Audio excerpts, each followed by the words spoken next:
ईश्वरे परम प्रेम भक्तिरित्यभिधीते। आसक्ति विषय प्रेम देहदारगृहादिषु। अर्थात ईश्वर के प्रति जो परम प्रेम है उसे ही भक्ति कहते हैं। अपनी देह अथवा पत्नी अथवा घर या अन्य विषयों के प्रति जो प्रेम है उसे आसक्ति कहते हैं।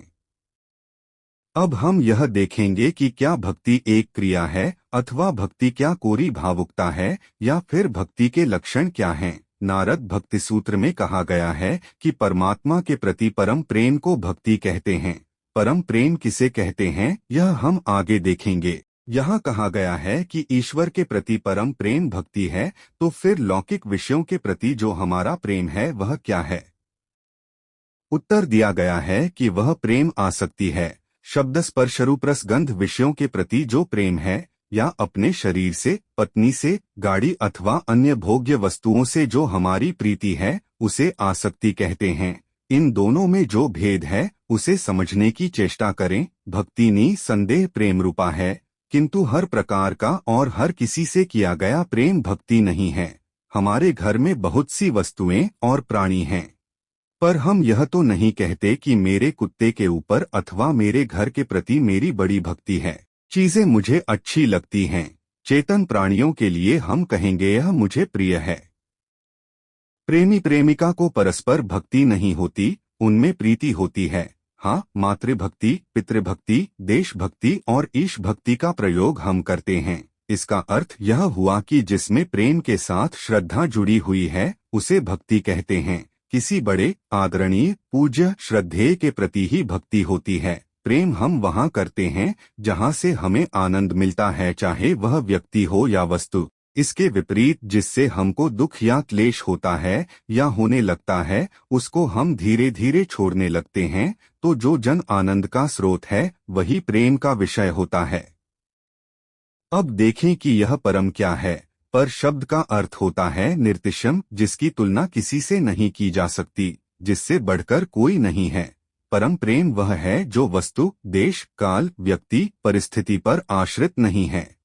जैसे रेगिस्तान में मई के मास में यदि कोई हमें शाल या कंबल से सम्मानित करे तो हमें वह अच्छा नहीं लगेगा, परंतु जब ठंड लगती हो या ठंडे प्रदेश में हमें गर्म कपड़े बहुत अच्छे लगते हैं, तो विषयों का अच्छा लगना देशकाल पर आश्रित है। परंतु परम प्रेम वह है जो देशकाल पर आश्रित नहीं है, उनसे निरपेक्ष है, वह सदैव यथावत है। अब थोड़ी गंभीरता से सोचें तो पाएंगे कि बाहर की कोई भी वस्तु परम आनंद का स्रोत नहीं है, उनसे निरपेक्ष है, वह सदैव यथावत है। अब थोड़ी और गंभीरता से सोचें तो पाएंगे कि बाहर की कोई भी वस्तु परम आनंद का स्रोत नहीं हो सकती, क्योंकि कोई भी वस्तु हमेशा के लिए समान रूप से अच्छी नहीं लग सकती। तो परम प्रेम केवल परम आनंद के स्रोत के प्रति ही हो सकता है। ऐसा परम प्रेम जो ईश्वर के प्रति है उसे भक्ति कहते हैं। ईश्वर कौन है या क्या है? इसके पहले हम यह खोजें कि कौन सा ऐसा प्रेम है जो किसी चीज पर आश्रित नहीं है। अपने आप से जो प्रेम होता है वह बिल्कुल निरपेक्ष और निर्तिशय होता है।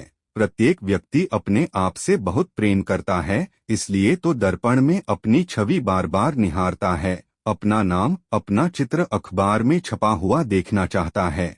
जिन दूसरी वस्तुओं से हम प्रेम करते हैं वस्तुत वे सब भी अपने सुख के लिए होती हैं, लेकिन अपने ऊपर जो हम प्रेम करते हैं वह किसी दूसरे के लिए नहीं होता। क्या ऐसा कोई व्यक्ति मिलेगा जो यह कहता हो कि मैं सुबह अपने से प्रेम करता हूँ, शाम को नहीं करता, या कि भारत में मैं अपने से प्रेम करता हूँ लेकिन अमेरिका में नहीं करता, या गर्मियों में प्रेम करता हूँ सर्दियों में नहीं? इस प्रकार हमारे स्वयं के प्रति जो हमारा प्रेम है वह देश, काल, परिस्थिति पर निर्भर नहीं करता, उनसे परे है। अब यहाँ ध्यान देने वाली बात यह है कि जो परम आनंद स्वरूप है वही परम प्रेम का विषय हो सकता है। तो इसलिए मैं क्या हूँ? मैं हूँ परम आनंद स्वरूप। और जब यह कहा कि ईश्वर से ही परम प्रेम हो सकता है और परम प्रेम तो मेरे साथ ही है, तो इसका अर्थ यह हुआ कि ईश्वर मेरी आत्मा है। ईश्वर मुझसे अलग नहीं है, परंतु हम हैं कि सोचते हैं कि हम बड़े दुखी हैं और हमें आनंद चाहिए तथा वह भी बाहर से आनंद आए। कितना झूठ है यह भक्ति का अर्थ। भक्ति रंग रूप देखकर नहीं होती और प्रेम रंग रूप देखकर नहीं होता। यही भक्ति और प्रेम में अंतर है। दोस्तों, अगर आप ईश्वर भक्ति में विश्वास रखते हैं तो इस वीडियो को लाइक करें और हमारे चैनल को सब्सक्राइब करके बेल आइकन को दबाना ना भूलें। धन्यवाद।